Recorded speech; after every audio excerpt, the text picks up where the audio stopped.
Pag nabisto, di ba? Tawag niyo sunog. Pero actually, parang nabisto yon. Yes, sir. Gumagawa kayo ng bagong foundation. Yes, sir. I see. Kaya nga merong report nga yung mga beneficiaries, yung mga pumasa sa bar, yung mga pumasa sa nursing. Kayo po may gumawa nun? Kayo pong gumawa nun? Sir, kasi po yung beneficiaries, may mga, meron kasi si Miss Napoles na ina-assign ng mga tao. Kasi like, for example, ako, sa financial records, so, meron siyang mga tao rin na ina-assign sa mga beneficiaries.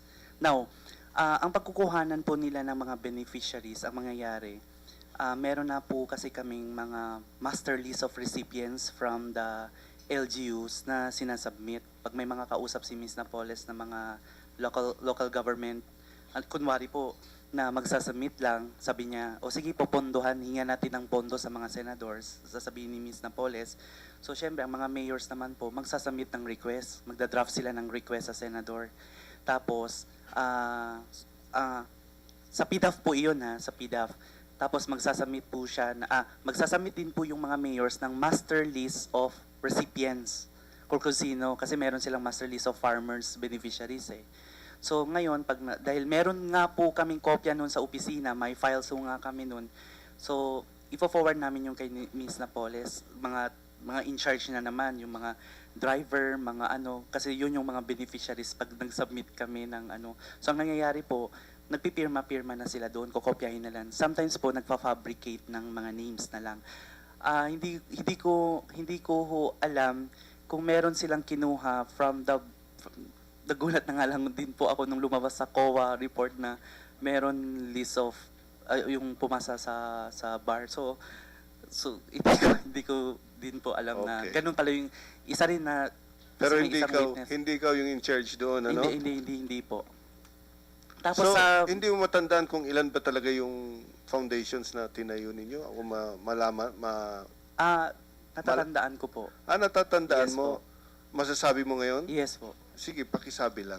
Unang itinayo ni Ms. Napoles yung tatlong foundation. No? The Philippine Social Development Foundation, headed by Ms. Evelyn De Leon.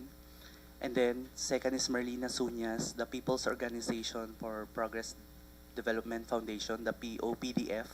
And then the third is the Masaganang Ani para sa Magsasaka Foundation. That's the MAMFI? Yes, the MAMFI. Marina Cortez Sula, Marina C. Sula. And then, pumasok po yung foundation ko, the Social Development Program for Farmers Foundation. SDPFI? SDPFFI. Yes. So that's Ben Hart, yours truly.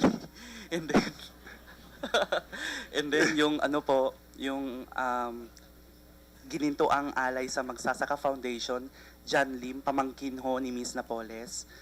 And then the Abundant Harvest for People's Foundation, Vanessa Eman, siya po yung OFW ngayon, nasa ibang bansa na. And then si Bukirin Tanglaw Foundation, siya po yung mother ko, na ang nakalagay po doon was Gertrudes Kilap-Kilap, pero yung ano niya is Gertrudes Louis. Pero hindi po siya yung pumirma doon sa SEC.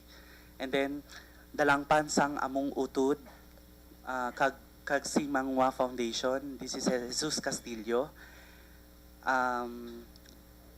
Micro Agribusiness Citizens Foundation, ito po yung, ang presidente nito, kapatid po ni Ms. Napoles, si Ronald Francisco Lim.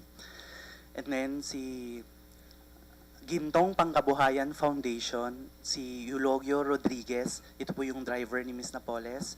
Saganang Buhay. Yung presidente, yung driver. Yes po. Tapos yung Saganang Buhay sa Atin Foundation, ito po yung cook or katulong ni Ms. Napoles, si Lilian Espanyol. Ilan na? Masaganang Buhay Foundation, ang presidente po nito si Lorna Ramirez. Asawa po siya ng security ni Ms. Napoles.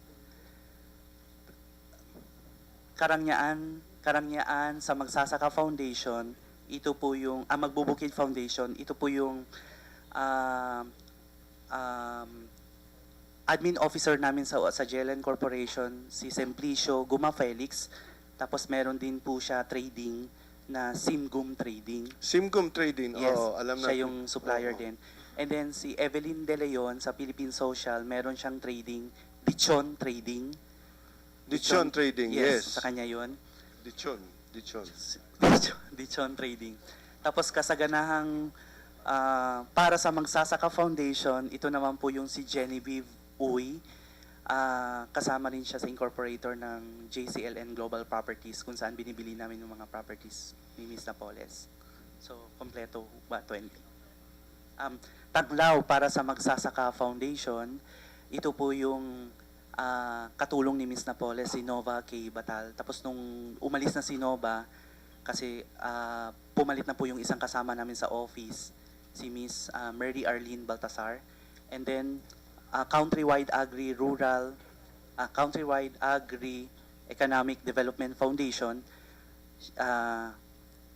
ang presidente po nito ay pamangkin po ng isang kasama namin sa opisina, si Simonet Briones. Yun po yung foundation. Tapos po yung foundation na nabanggit po nabanggit po yung mga tanglaw, saganang buhay, ginamit po yun ni Ms. Napoles dito po sa DAR, sa Malampaya. Sa Darat Malampaya. So, Yes po. sa makatuwid, hindi lang sa PDAF pumasok si Ms. Napoles, yung grupo nyo, kundi pati sa Malampaya funds din. Yes po, Senator. Okay. May I just volunteer an information Yes. that aside from the PDAF, the Napoles component of the PDAF scam, that is also being investigated by the NBI, the Napoles component of the Malampaya fund scam. As a matter of fact, after we file the first batch of cases in the PDAF, we will also file the case involving Malampaya. Although doon po ang mas may personal knowledge ay yung isa pang kasamahan niya po, one of the other whistleblowers.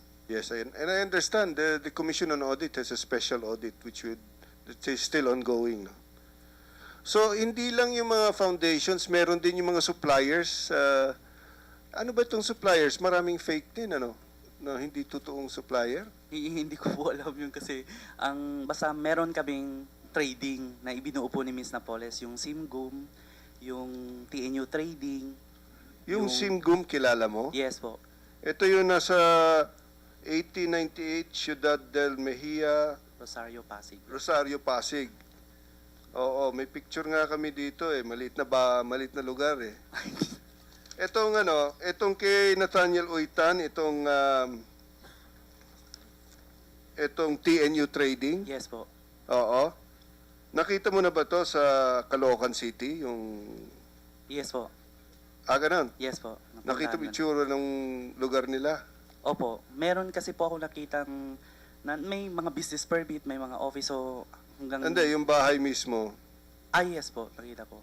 Yung sa Parang Sangandaan, Caloocan City? Parang building po yata yun ng hindi ko na matanong. May Once picture lang ako nakapunta. dito, may picture kami dito. Mark, paki ano nga.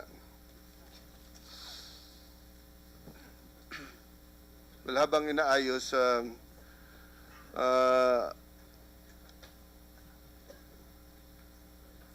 okay, pakita natin.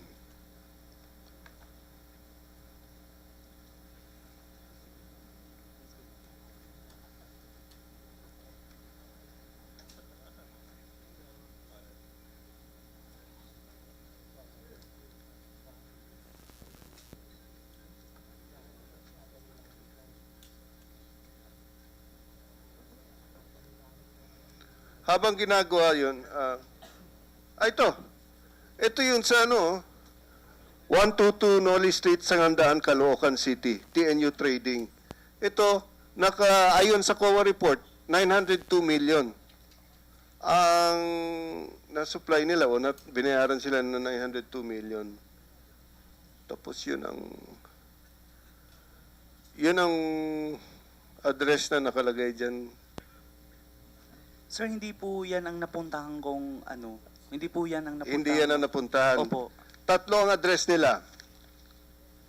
Kasi mataas na building po. 25, well, yung isa 2502. Ito yung kay Nathaniel Uitan. Sa Discovery po yan. Yeah. Pero hindi, meron po siya yung sa may Sangandaan, pero hindi po yan ang office na napuntahan. Hindi ito. O hindi po yan ang office na napuntahan ko. Wrong number. Hindi ko po alam. Baka Okay. nagpalit na sila ng address. Yung hatian sa mga legislators, balik tayo sa legislators, no? Po. Yung hatian, anong kalakaran na usual?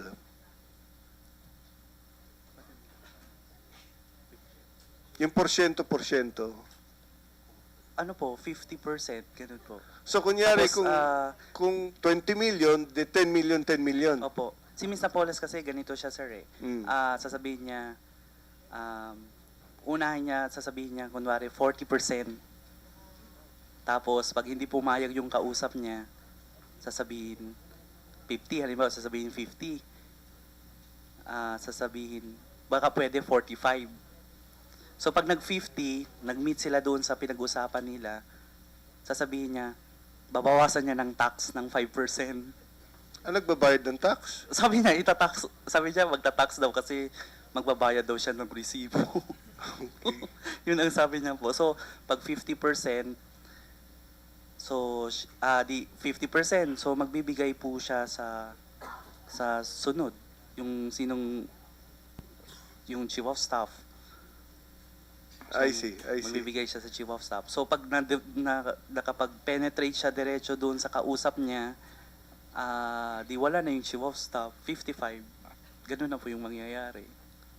Pag naka-penetrate sa... Diretso na siya doon sa kausap. minsan hindi yung...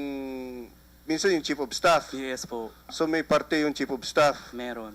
Bukod pa Pero sa... depende po yung sa chief of staff kasi minsan, diskresyon ni madam, kung magkano lang ibigay, hindi po parehas. Minsan gusto niyang 1%, 2%, Parang balato. parang balato. Kasi nga po, sila yung tinatawagan namin sa mga documents eh. Ganun po. Okay. Mr. Chairman, Oh, yes. Sir President. may I suggest that Secretary De Lima conduct a direct examination so that there can be an orderly presentation of the facts which we will understand.